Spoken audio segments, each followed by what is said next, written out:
Ladies and gentlemen, hi. Pardon the casual attire. I was on a field trip all day with my journalism and yearbook students, and so sorry about that. That's what I want to talk to you about, journalism and more specifically the yearbook. I'm the advisor for the newspaper, the broadcast, and the yearbook. I'm Jamie Flanagan. We don't get any funding from the district or the school to do these publications, and so it all comes through the book sales or fundraising that we do, and we have a few fundraisers coming up.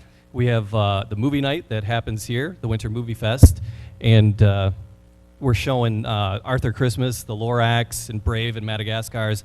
There'll be flyers coming to you in the mail for that. We do some ink recycling, cartridge and toner cartridges. If you have those laying around the home, you could send them in with your student. There's a box up near the main office, or they could drop them off 1800, and we turn those in and raise some money that way. And then we also sell advertising in the back of the yearbook, and that's where this comes in. Very often, senior parents will take out an ad in the yearbook to congratulate their child on graduation, or sometimes it's a junior or a sophomore that's in the play or had a great sports season, and the parents like to congratulate them in the back of the yearbook. And we have the contracts for those. Your senior, if you have a senior, they may have brought one home in a folder with their transcripts and a lot of information from the counseling department, but I've had parents emailing me that they didn't get them. So if you're looking for one of those contracts or the information about the ads in the back of the yearbook, I'll be here all evening, and at the end of the presentations, I'll be in the Frey Cafe. You can come talk to me about any of those questions. So if you'd like to do that, again, it's how the yearbook is funded, one, and two, it's a great way to embarrass your child or senior with great baby pictures and a nice congratulation note for their graduation. So I'll have those forms for you if you don't have them. Plus, they're on the website. If you go to the Fraser High School website, and then there's a link there on the front page to yearbook, which a click or two will get you to the information that you need. And you can always email me if you have questions or call. If for some reason your child has not taken their senior portrait yet, they need to do that. The deadline for that was a couple weeks ago. If you're dealing with Seeloft Studios, you're all set. They'll take care of you. Everything's fine and dandy and hunky-dory. If you're going someplace else, this is the composite, and there's big ones that they make and they put out in the hallway. Seeloft creates this as a gift for the school. And if Seeloft doesn't have your child's picture, they can't put them on here and they can't be included with their classmates. So if you went to a different studio, you got to make sure that you take the photo, email it, send it, take it to Seeloft somehow so you can be included in the composite. Otherwise, they're not on here, and at the end of the year, it's like, why isn't my child on there? Because I told you they wouldn't be if you didn't take it to Seeloft. So they make it. So just, I've told you again. If the reason you haven't taken, or your child hasn't taken their senior picture yet is truly a financial difficulty, a basic sitting fee at Seeloft is $40. If it's truly a financial issue, see me privately and individually, and we can work something out. I'll get you taken care of, because I'd really like to see every senior represented in the book. I mean, that's my goal, is I'd like to see every senior. If it's a money thing, let's not make it a money thing. We can take care of that for you. So if it's truly a financial thing, again, I'll be here. Talk to me privately or send me a private email, and we can get it worked out for you. But we got to get it worked out now, so your child can be represented in the yearbook.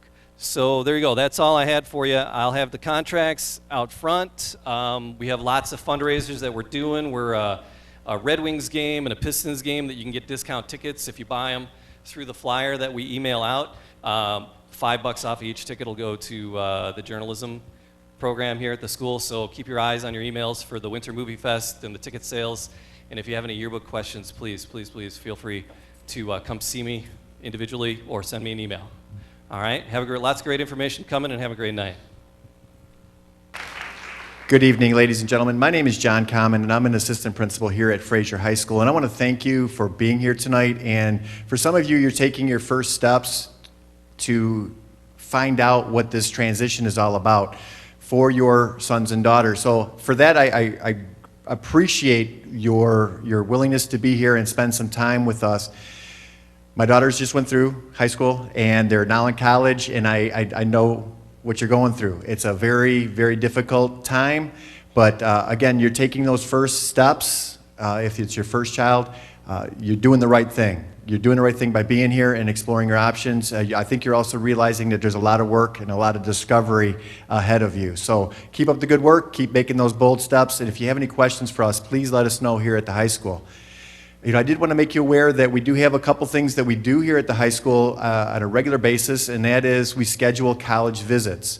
So all year long, please check our website. Under the counselor tab, you'll be able to discover that we do invite other colleges into our building to talk with your sons and daughters. All they have to do is schedule that. They can visit that recruiter or that admissions person. So that happens all year long. And a personal note and an encouragement, I took my daughters to college campuses. It's a fun afternoon. You can schedule that with an admissions person on campus.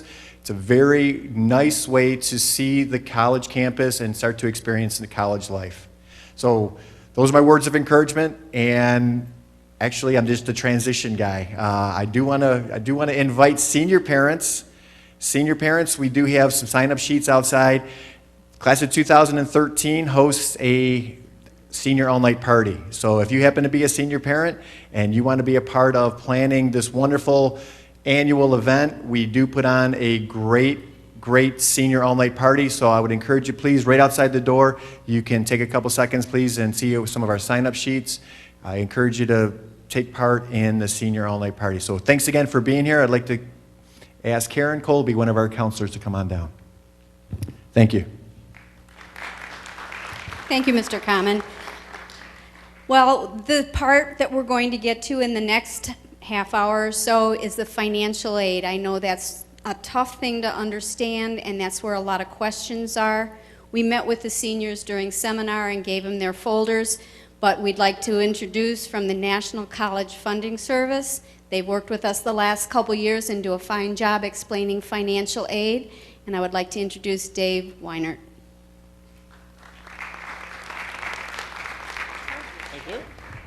Thank you, Karen. Well, I'm glad the World Series starts tomorrow. I'm going to be probably about 15, 20, 25 minutes at the max. I'm going to stay around a little bit after, answer some questions that anybody might have. Everybody get a blue folder? If you did not get a blue folder, raise your hand, and Amber and Dan will bring this over to you guys. I know some people kind of came in through the side and whatnot. Well, financial aid is a very, very tricky subject here. Imagine buying a car every year for 4 straight years, and how would you pay for it? Multiply that by how many students you have going to college.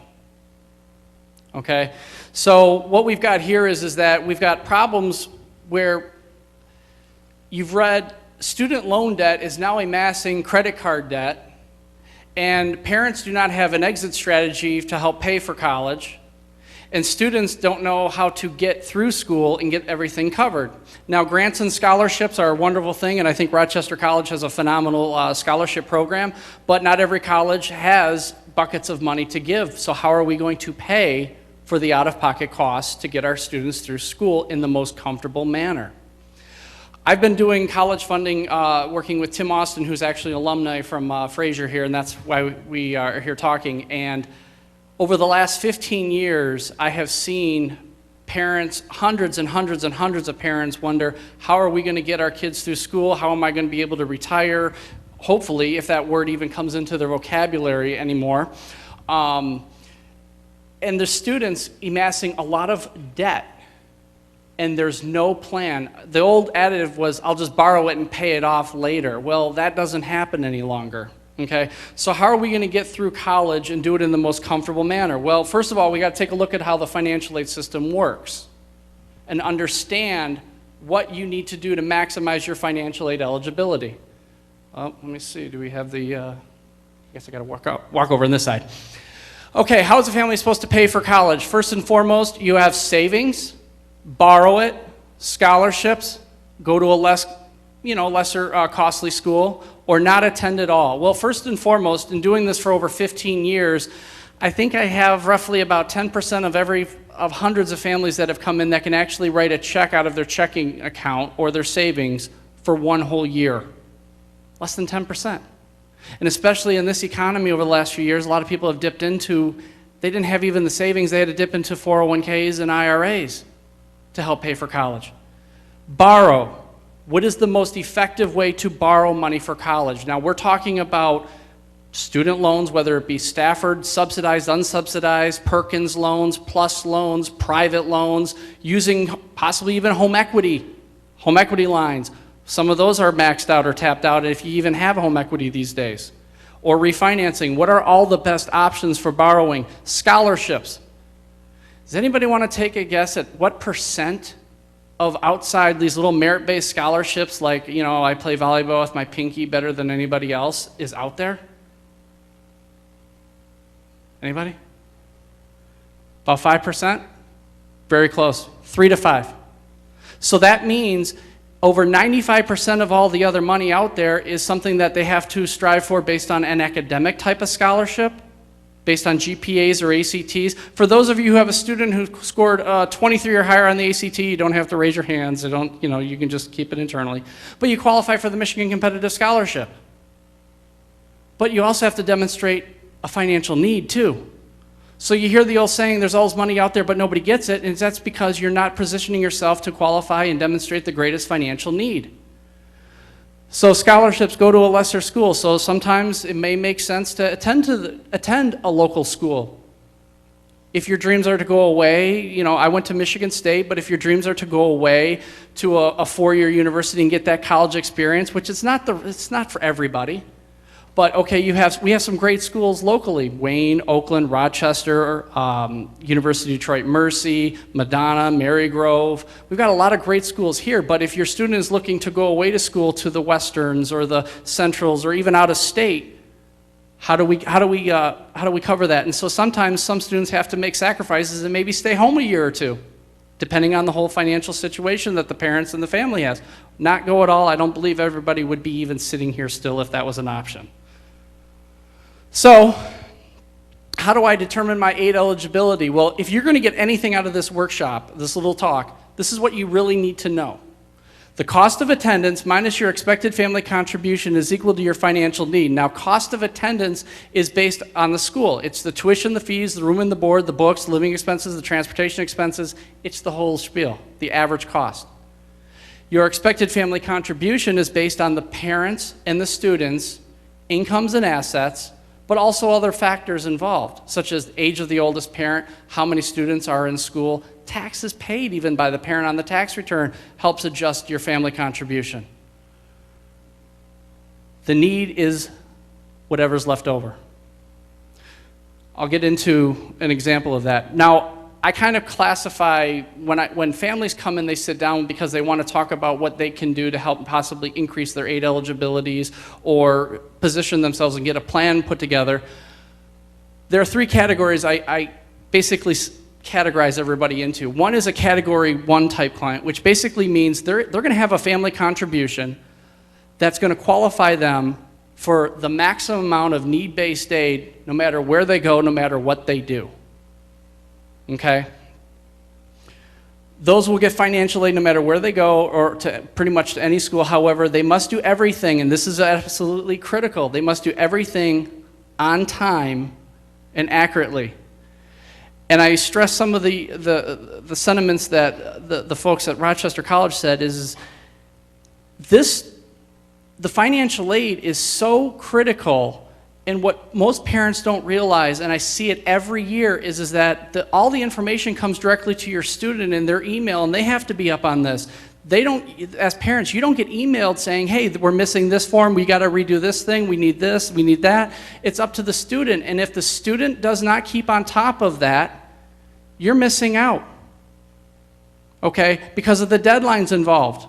It's first come, first serve. How many people, when they go after, on Thanksgiving to the Black Friday, if you're in the way back of the line, you're not going to get the good stuff.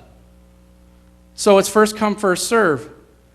Just keep in mind that if your family even has a 0 EFC, a low EFC, does not mean you're going to get everything covered.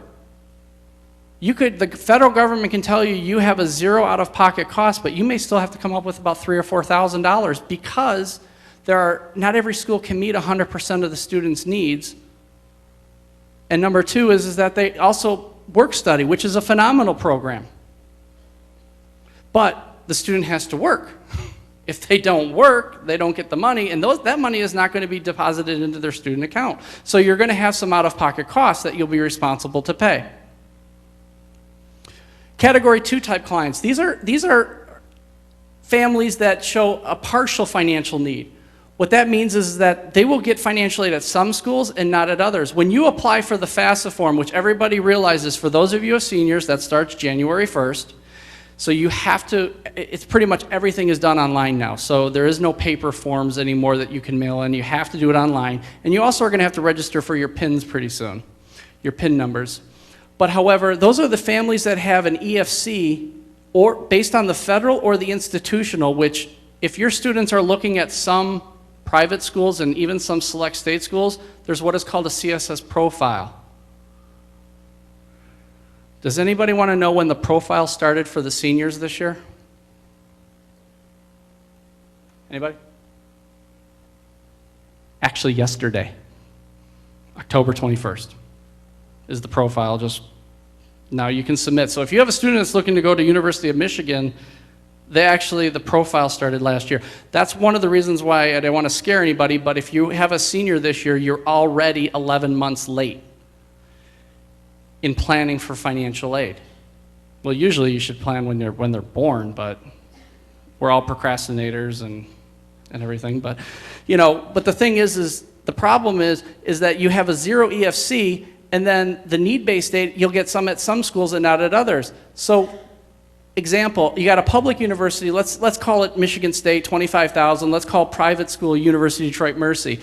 Based on the FAFSA form, your EFC, 20,000, it'll be at each school, so you demonstrate a financial need for 5 and for 20 at the private school.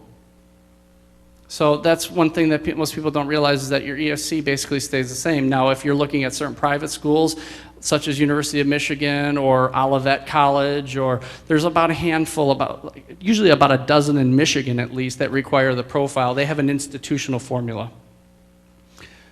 I could spend an hour talking about that, but I won't do it tonight. These families have an EFC generally, category 3, have an EFC generally higher than the total cost of attendance, which basically means, you're, based on your income and assets, you think, I'm going to throw my hands up, I'm going to have to pay for everything. Well, that's not necessarily true, okay? Because in order to get need-based aid or even merit-based, if you even want to try to get the student loan, you have to submit the FAFSA form. But a category 3 type family is, just because your EFC is higher than the total cost of attendance does not mean, just because you have income, doesn't mean you necessarily have the assets or the discipline or the plan to even pay for an out-of-pocket cost in the most tax-efficient manner. That's really important too, because of all the new tax laws possibly changing. You must take into consideration how this will affect your other future financial and retirement goals you may be planning for, because generally speaking, most of you, by the time the last student gets out of college, you've only got about a handful of years before you'd like to retire too. I'm seeing families coming in where some parents don't even think they're going to be able to retire, and they're 65, and it's amazing. So regardless of the category you are in, the proper planning needs to be completed. If you spend a lot of time putting together your tax information to pay the least amount of taxes and get the highest refund, you should be doing the exact same thing regarding college financial aid.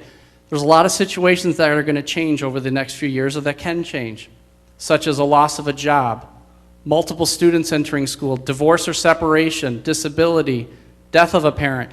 I've experienced all of those over the last 15 years. You have to understand how this will affect you.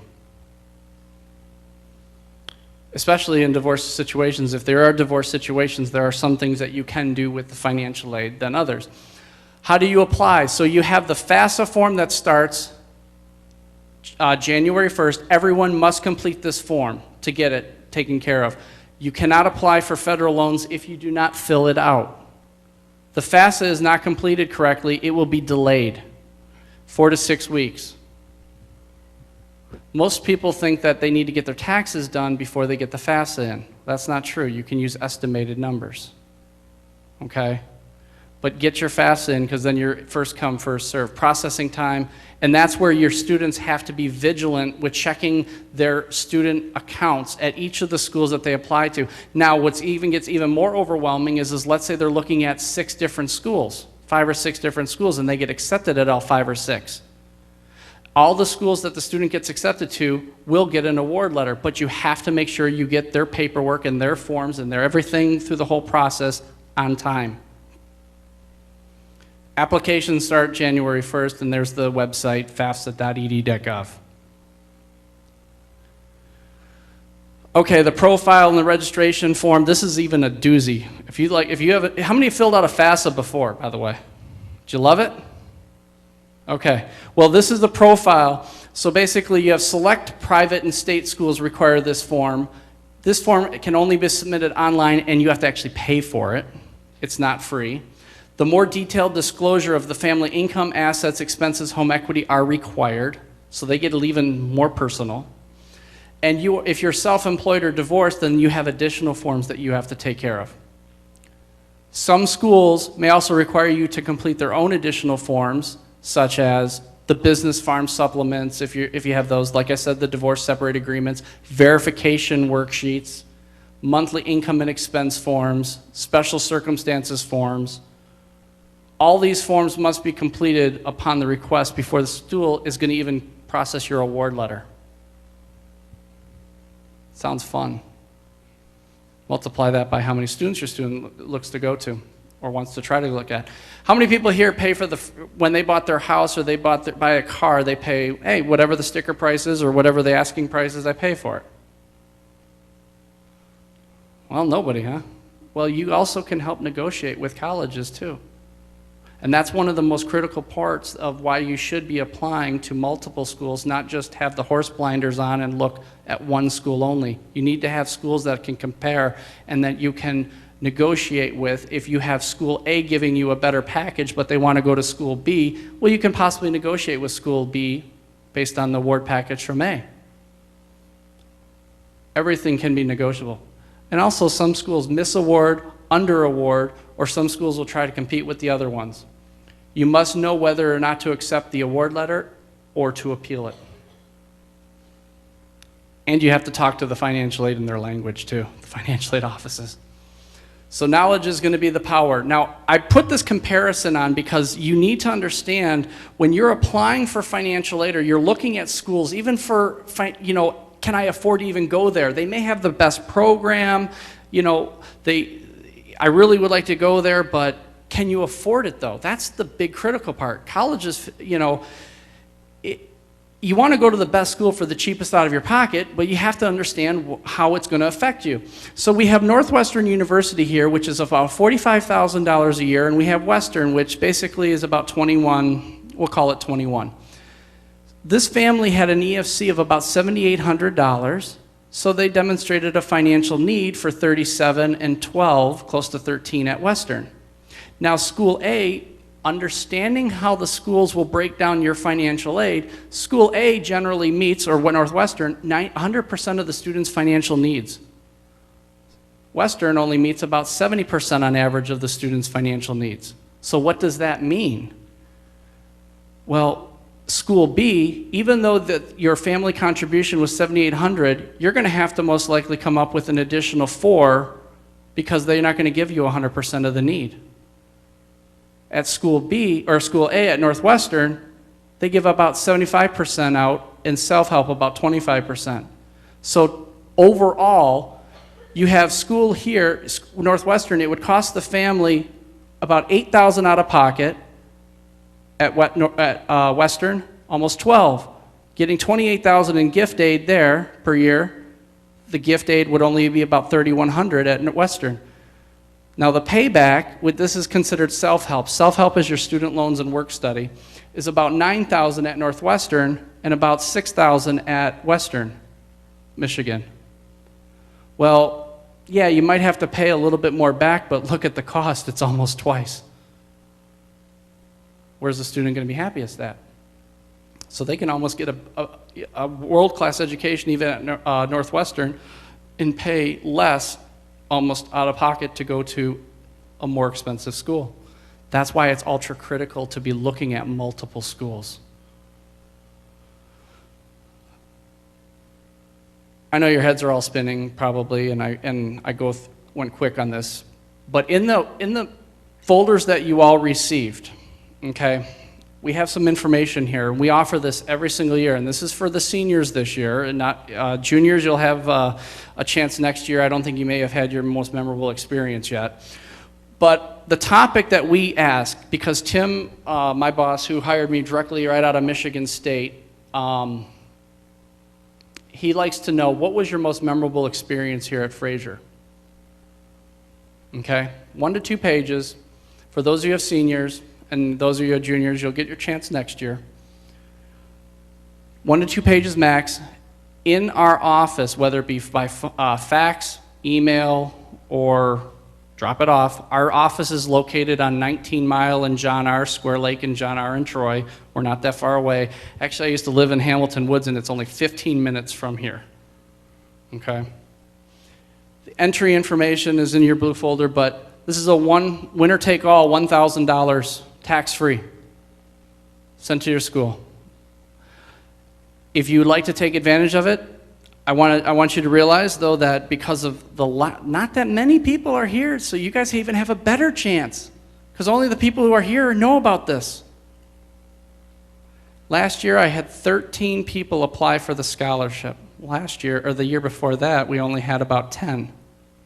So that means you possibly have about a 10 to 12% chance of getting that scholarship.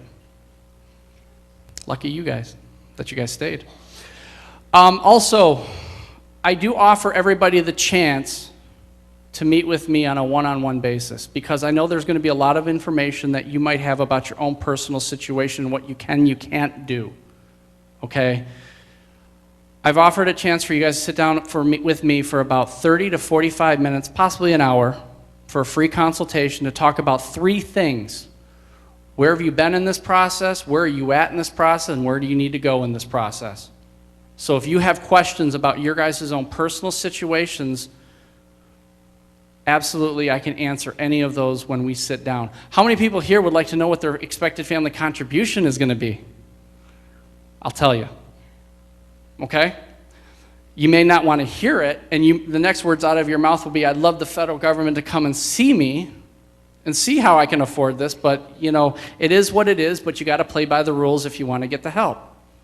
But getting the proper planning done in an efficient manner is ultra critical. Nobody plays poker with their cards facing out. Okay? So any other questions? I'm going to be standing in the back. Amber, my assistant, raise your hand. For those of you who would like, please fill out a evaluation form regardless whether you liked any of the information that I presented or how we can approve it. Granted, I wish we had a couple more minutes, but obviously that wasn't in the cards. But frankly, I would like to, if anybody who would like to sit down and talk about what's going on and how you're going to be able to afford to getting 3 kids or 2 kids through school and pay a bajillion dollars, it seems like, you gotta have a plan. Okay? Any other? So actually, okay, yeah. So turn in the evaluation forms to Amber, or to Dan, or myself. I'll be in the back. If you have any questions, and Amber, if you do want to sit down I have the next 3 weeks, or actually 3 to 4 weeks, opened up to sit down. I only have select days to sit down. Because my wife is in school too. So I understand the whole college thing. Other than that, thank you guys for coming. Thank you, Dr. Lons, for having us back. I appreciate it.